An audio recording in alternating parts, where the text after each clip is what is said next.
welcome back to Awita Life Channel. Aku Yunita dan di video kali ini aku mau sharing mengenai video kitchen tour aku yang part kedua. Nah, di video kali ini aku bakal bahas detail mengenai kitchen tour yang lemari bagian bawah, kemudian tabletop atau meja dapur, beserta review singkat mengenai kompor, cooker hood, dan juga tempat cuci piring. So, kalau misalnya kalian pengen tahu lebih lanjut, langsung aja nonton video ini sampai selesai. Dan untuk yang belum nonton video kitchen tour aku yang part pertama, itu aku bahas mengenai total biaya yang aku keluarkan untuk membuat dapur baru ini beserta kitchen tour, lemari atas, dan juga yang di bagian kulkas. So, buat kalian semua yang lagi pengen ngebangun dapur kalian, aku saranin kalian nonton video ini sampai selesai, karena aku bakal jelasin sejelas-jelasnya buat kalian semua sebagai referensi dalam membangun dapur kesayangan kalian. Dan juga kalau video kitchen tour part 1 itu juga detail banget. Pokoknya kalian harus nonton deh yang part 1 dan part 2. Aku jamin bakal sangat bermanfaat buat kalian semua dalam membangun dapur kalian seperfect mungkin ya. Karena semua yang aku sharing ini adalah yang menurut aku plus, dan juga yang kurang-kurangnya aku kasih tahu ke kalian supaya kalian nggak melakukan kesalahan yang sama seperti aku, oke? So, langsung aja kita continue ke kitchen tour yang part kedua. Nah, untuk material kitchen setnya ini tuh menggunakan material kayu Pekanbaru dan juga finishingnya tuh HPL. Terus warnanya aku memang request putih, dan HPL-nya ini HPL glossy ya. Jadi kalian bisa lihat tuh shining. Dan kalau misalnya aku ada kayak percikan kecap atau misalnya daging-daging itu kan suka darahnya mercik-mercik tuh waktu kita lagi bersihin. Itu gampang dibersihin, tinggal dilap nanti dia hilang gitu. Jadi nggak nempel karena ini memang finishingnya itu glossy ya. Dan kalau misalnya kalian bikin kitchen set itu pastikan juga anti rayap ya. Waktu pesen ke interior desainernya, pastikan itu anti rayap karena kan kita bakal tempel bertahun-tahun gitu. Dan ingat selalu tambahkan keramik ya. Aku sih saranin kalian keramikin dapur kalian tuh dari paling bawah sampai paling atas, karena kan kayunya ini tuh kan sampai atas banget nih. Makanya semua dinding ini tuh semuanya keramik ya untuk bagian dapurnya ini, karena lebih gampang nanti pada saat pemasangan kitchen setnya juga. Terus sudah pasti rata gitu kan. Kadang kalau tembok itu bisa aja nggak rata gitu loh. Pada saat aku ngebangun dapur baru ini, dapur lamanya itu nggak bener-bener 90 derajat. Makanya kalau pada saat dibongkar jadi yang baru, pastikan dia itu siku ya 90 derajat. So pada saat nanti dipasang kitchen setnya itu nggak akan menyulitkan buat si tukang desain interiornya. Terus untuk tabletopnya ini aku gunakan keramik. Nah, tabletop ini adalah salah satu bagian kitchen set yang biasanya sangat diperhatikan orang karena bahkan membuat dapur itu terkesan elegan atau tidak gitu. Nah, kalau misalnya kalian mau yang bagus, itu kalian bisa pilih granit ya. Cuman kalau granit itu yang aku lihat tuh elegan, banyak kan tuh yang warna hitam. Sedangkan aku pengen dapur aku tuh mejanya tuh nggak hitam karena aku bakal banyak gunakan untuk video. So aku nggak pengen kayak kelihatan gelap gitu loh pada saat makanan disajikan di atasnya. Makanya aku pilih yang warnanya kayak krem. Dan setelah aku timbang-timbang, terus aku sesuaikan juga dengan budgetnya. Budget aku cuma bisa belinya keramik. Ya udah aku beli keramik yang ukuran 120 kali 60. Jadi dia ini nggak terlalu banyak potong-potong, terus nggak terlalu banyak nempel-nempel gitu. Dengan 2,4 meter ya 2 keping gitu loh. Dan sebenarnya granit itu bukan yang paling mahal ya, masih banyak yang jauh lebih mahal.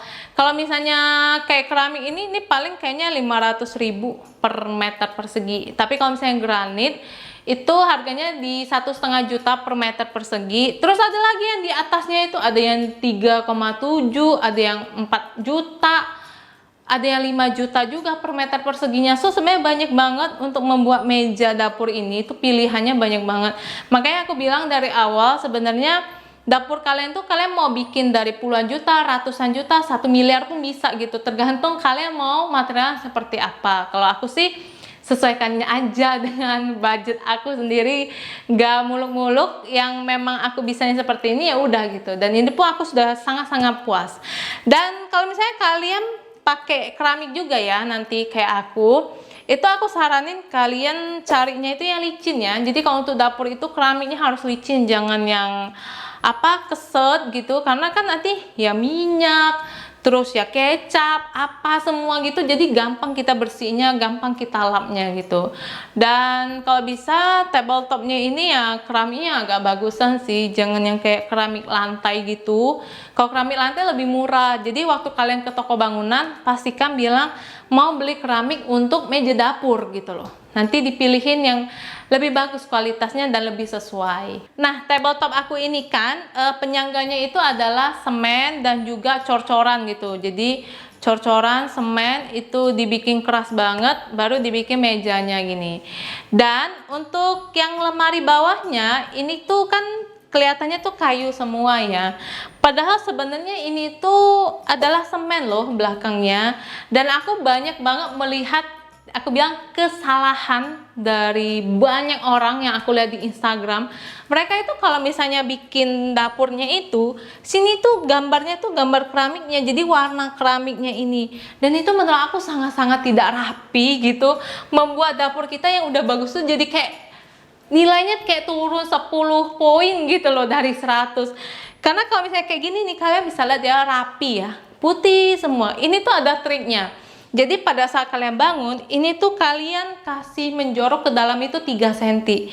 Jadi pada saat dia pasang kitchen setnya ini, nanti dia tinggal tambahin kayu HPL-nya gitu loh. Dan kalian bisa lihat kelihatan rapi banget kan gitu loh. Nggak ada yang belang gitu loh antara sini dengan sini. Kalian bisa lihat di internet, suka banget aku ngeliat orang bikin meja, terus pinggirnya itu masih juga kayak keramiknya, terus di sini kadang potongan keramiknya juga gitu, jadi tuh kayak nggak rapi gitu. Dan aduh sayang banget. That's why aku sangat-sangat notice untuk hal ini, untuk kasih tahu kalian kalau misalnya kalian bikin dapur ya dengan yang model semen kayak aku gini, jangan lupa ini kasih menjorok ke dalam tuh 3 cm.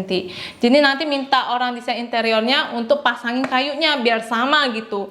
Nih kayak gini kan. Kalau yang lain kalian bisa lihat, kadang itu ada potongan keramiknya gitu 60 cm sama 20 cm. Aduh, aku ngeliatnya udah stres gitu. Dan I learn from their mistake. So untuk yang aku salah juga aku kasih tahu kalian supaya kalian nggak salah. Kita kan harus lebih baik lagi. Kalau ada yang sharing ya kita pelajarin, nggak masalah ya. So kalau aku sih nggak pelit. Mau kalian tanya apapun tentang dapur aku, pasti aku kasih advice yang sejujur-jujurnya. Jadi kalau masih ada yang bingung dan pengen nanya, jangan ragu, tulis aja di kolom komentar. Nanti akan aku lihat, kalau bisa aku bantu, aku pasti jawab. Oke? Jadi untuk ukuran dapur, ini totalnya dari paling bawah sampai paling atas itu kan 3 meter. Tapi sebenarnya dia ini dari yang bawah sini sampai yang tabletopnya ini tuh cuma 80 cm. Kemudian dari sini ke sini itu tuh juga 80 cm. Kalian bisa lihat ya, tinggi aku kan 160, jadi pas kayak gini. Kemudian dari sini ke atas itu adalah 1,2 meter dari sini ke atas. Terus kalian bisa lihat yang paling atas itu dia ada sisa 20 cm. Itu tuh sebenarnya kosong, cuman dia tutupin pakai HPL gitu. Jadi sebenarnya lemarinya itu nggak sampai mentok 1,4, tapi cuma 1,2 plus 20 untuk jarak ke plafonnya. Nah, untuk cooker hood, aku saranin sebaiknya kalian bikin yang pembuangan keluar kalau bisa ya. Jadi sebenarnya desain awal dapur aku ini adalah menggunakan cooker hood yang pembuangan keluar. Cuman ternyata plafon atas aku ini ada talang air yang tidak memungkinkan aku untuk bikin saluran pembuangan keluar gitu. Makanya terpaksa aku harus beli yang kayak gini, yang pembuangan di dalam. Tapi sebenarnya ini juga sebenarnya nggak masalah banget sih, tetap bagus, tetap menetralisir udara waktu kita masak.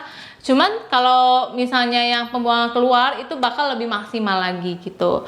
So sebelum kalian membuat desain dapur kalian juga boleh cek tuh atap kalian tuh seperti apa. Jadi kalian bisa tahu mau bikin cooker hood yang kayak gimana gitu. Jadi desainnya tuh nggak ngulang-ngulang. Nah, untuk membeli cooker hood itu kalian harus perhatikan juga speknya ya. Kompornya ukuran berapa, terus dimatchingkan dengan cooker hood yang ukuran berapa, dan juga tinggi dari kompor ke cooker hood ini ada aturannya. Dan kalian bisa cek langsung pada saat membeli kompor dan cooker hood itu harus disesuaikan supaya pada saat cooker hoodnya itu bekerja, dia tuh bisa hisapnya itu lebih maksimal gitu. Nggak boleh terlalu tinggi juga, karena kalau nanti terlalu tinggi tuh daya hisapnya tuh malah berkurang gitu. Jadi untuk milih cooker hood itu banyak banget loh yang harus diperhatikan. Kalau misalnya kalian pengen aku bahas detail mengenai cooker hood, kalian juga boleh komen di bawah. Nanti kalau memang banyak request, aku bakal kasih tips bagaimana cara memilih cooker hood yang baik dan benar sesuai dengan kebutuhan dapur ya. Berikutnya yang pengen aku kasih tahu kalian adalah ukuran bagian cuci piringnya ini. Jadi dari awal aku sudah wanti-wanti memang ukuran cuci piringnya ini memang kecil ya, karena ukurannya tuh pas-pasan 2,4. Aku nggak bisa bikin lebih lebar ke samping karena aku ada lubang inspeksi kitchen. Jadi lubang inspeksi ini penting banget ketika nanti ada yang buntu, terus ada yang banjir, itu aku bisa langsung notice dari lubang inspeksi itu. So memang aku cuma bisa mentok 2,4, meskipun aku tuh masih ada beberapa meter ke samping kalau misalnya aku mau lebarin gitu. But dengan 2,4 ini aku pastinya pengen maksimalkan. Jadi dari awal tuh aku bener ukur ini nih harusnya berapa, terus kesini harus berapa. Dan kalian bisa lihat ya, kalau aku berdiri di sini tuh udah aku aja sendirian gitu loh. Tapi meskipun di dapurnya kecil, kalian bisa lihat pada saat misalnya mbaknya lagi cuci piring di sini, terus aku masak di sini, itu tuh masih lega buat kami berdua bergerak bebas. Karena aku ngukurin kalau misalnya orang berdiri berapa jangkauannya, terus aku kalau berdiri di sini berapa jangkauannya, dan ini tuh masih leluasa banget buat kami berdua untuk bekerja masing-masing dan tidak saling mengganggu gitu. Makanya aku saranin sebelum kalian membuat dapur kalian tuh harus ukur semaksimal mungkin. Nanti orangnya kayak gimana berdirinya di sini, kalau berdiri cuci piring kayak gimana, dan juga bahkan aku memperhatikan yang bawahnya ini ya. Jadi bawahnya ini juga harus menjorok 3 cm ke dalam. Karena pada saat kita berdiri, ini kan ada jari-jari kaki kita nih. Jadi nih, pada saat kita masuk, itu tuh nggak mengganggu jari-jari kaki kita itu kayak nggak kepentok sama raknya. Dan ini tuh aku perhatiin juga supaya lebih ergonomis pada saat kita ada di dapur gitu loh. Nah, untuk yang lemari bawahnya ini, kalian bisa lihat ini terdiri dari 4 pintu, kemudian ada 3 rak yang bisa ditarik. Nah, kalau yang pintunya ini, kalian bisa lihat ini tuh sebenarnya kosongan semua, jadi plong banget gitu. Di sanalah yang aku bilang aku ada letak kesalahan miscommunication dengan desain interiornya, karena harusnya yang di bagian sini aku tuh planning untuk botol-botol kecap. Jadi karena udah dibawa kayak gini nggak bisa di request lagi, karena pintunya tuh udah didesain seperti ini. Karena kalau misalnya mau bikin yang bisa ditarik itu, dia harus bikin rak lagi. So make sure kalian tidak melakukan hal yang sama, kesalahan yang sama kayak aku. Tapi sebenarnya aku ada plusnya juga sih dengan kayak gini. Jadi kalau misalnya di area sini, di sini tuh kan tempat tabung gas ya. Jadi pada saat aku mengambil barang yang lain, otomatis aku akan tahu kalau misalnya gasnya ini ada bocor atau enggak gitu. Dan karena tidak ada sekat, makanya lebih leluasa sih naruh-naruh barang, kayak naruh tempat beras, kemudian kayak wadah plastik-plastik sampah gitu. Jadi kayak leluasa banget untuk ditaruh di lemari bawah ini. Kemudian yang di area sini, ini tuh adalah tempat taruh sendok, garpu, pisau, dan alat-alat masak lainnya yang sendok-sendok gitu. Kemudian yang di bagian bawahnya lagi ini adalah tempat aku menaruh plastik-plastik. Jadi kayak plastik untuk daging, kemudian sarung tangan plastik, karet, terus tisu untuk bersihin galon. Pokoknya plastik-plastik semua aku taruh di sini ya, supaya lebih terorganisir gitu. Dan yang di paling bawah ini adalah tempat untuk naruh kain-kain. Nah, untuk area di atas tabletopnya ini pastinya paling utama itu ada kompor ya, dan supaya dapurnya kelihatan lebih rapi sebaiknya pakai kompor tanam. Kalau untuk kompor ini sebenarnya kalian juga bisa beli kompor yang langsung ada ovennya kalau kalian memang doyan baking. Tapi karena aku sendiri jarang nge-baking dan aku lebih suka masak untuk keseharian aku, makanya aku lebih pentingkan kompornya aja. Dan kompornya ini sendiri tuh banyak banget pilihannya, ada yang 2 tungku, 3 tungku, 4 tungku. Semua tergantung kebutuhan kalian. Kalau aku 2 aja udah lebih dari cukup karena cuma masak buat untuk sekeluarga ya, dan dua ini benar-benar udah lebih dari cukup sih. Kemudian untuk yang di sebelah kanan ini biasanya aku taruh minyak sayur, kemudian gula, kopi, dan juga garam. Jadi pada saat aku masak perlu minyak goreng, kemudian garam, gula, itu gampang aku ngambilnya. Dan kalau yang di sebelah kiri kompor, karena suami aku tuh suka banget yang namanya ngopi, makanya ada French press di atas tabletopnya ini karena dipakai setiap hari. Kemudian di sini ada tempat tisu dapur, di sini ada pisau gunting, dan juga ada coffee maker juga. Jadi udah ada French press, juga ada coffee maker. Tergantung suami aku lagi mau pakai yang mana. Dan di sini tuh ada rice cooker. Kemudian di area sini tuh rak piring. Jadi kalau misalnya habis cuci piring, taruhnya di sini dulu supaya angin-anginin dulu, dikeringin dulu, baru dipindahin ke atas sini. Dan untuk rak piringnya ini baru aku beli karena aku memang mau matchingkan dengan warna dapurnya. Dapur aku kan konsepnya putih, abu-abu, dan juga hitam. Jadi yang kalian lihat di sini tuh cenderung dominannya warna putih, abu-abu, dan hitam ya. Makanya untuk rak piringnya memang aku sesuaiin juga gitu. Dan rak piringnya ini udah aku sharing juga video belanjanya, dan kalian kalau misalnya mau lihat bisa langsung lihat di video aku yang sebelumnya. Linknya bakal aku tulis di deskripsi, oke? Kemudian yang di area sini untuk cuci piring kalian bisa lihat kerannya itu juga warna abu-abu, karena yang kayak aku bilang tadi dari awal desainnya aku udah tentukan putih, abu-abu, dan hitam, makanya dipilihnya yang abu-abu. Di sini juga bisa taruh sabun cuci piring, cuci tangan, dan semuanya ini gampang ya untuk dijangkau. Terus di area sini, di sini tuh adalah cetekan lampunya untuk kitchen ini, dan kalian bisa lihat ya kalau misalnya aku matiin. Nih, jadi kayak gelap, lebih kelam gitu. Terus kalau nyuci ya lebih nggak terang. Tapi kalau misalnya dihidupin lampunya, jadi kelihatan banget lebih terang. Semua yang lagi kita kerjakan itu cahayanya tuh lebih banyak gitu. Kemudian untuk meja island ini aku gunakan sebagai meja makan dan juga sebagai tempat penyimpanan makanan juga. Ini ukuran mejanya itu 120 x 60 x 80 cm. Dan kalian bisa lihat ya, meja islandnya itu spesies banget, dan biasanya aku taruh cemilan sehari-hari sih biar gampang gitu ngambilnya. Dan di paling bawah ini aku sengaja taruh dus air mineral Mindi sebagai pemberat meja. Selain itu aku juga simpen toaster di sini biar gampang juga ngambilnya waktu aku mau panggang roti. Karena ukurannya ini lebih tinggi dari meja makan biasa, makanya aku harus beli kursi yang lebih tinggi juga. Dan ini tuh ukuran kursinya 60 cm ya tingginya, supaya Adel dan Bella bisa pas gitu tingginya waktu mereka duduk di meja makan. Jadi biar lebih nyaman juga buat anak-anak, harus beli yang kursi segini sih biar pas buat mereka.